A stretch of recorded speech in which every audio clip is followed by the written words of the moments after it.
Il n'est pas acceptable qu'un pays comme la France, qui recule régulièrement dans le classement de la liberté de la presse, ne se positionne pas. Il n'est pas normal que les gouvernants, que le gouvernement français ne dise pas stop.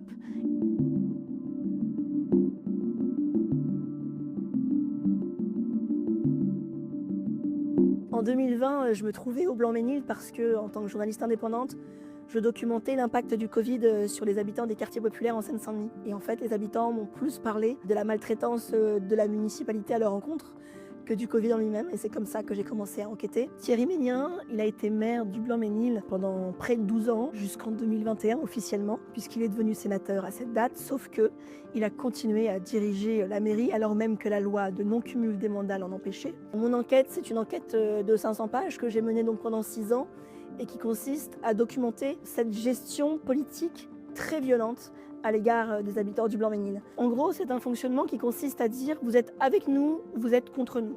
Et si vous êtes contre nous, eh bien vous pouvez ne plus exister dans la ville.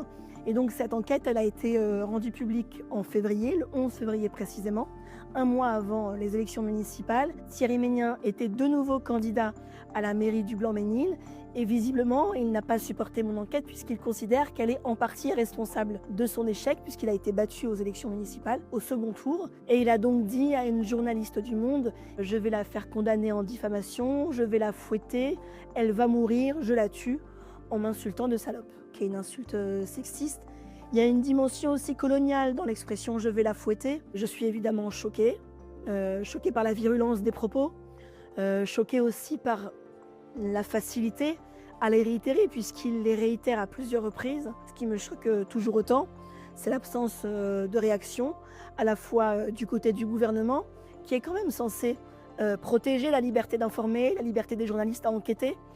Thierry Mégnien a tout à fait le loisir de porter plainte en diffamation s'il le souhaite, évidemment. Mais en revanche, les menaces de mort et les insultes de cette trempe-là sont parfaitement inacceptables. Je ne suis pas la seule.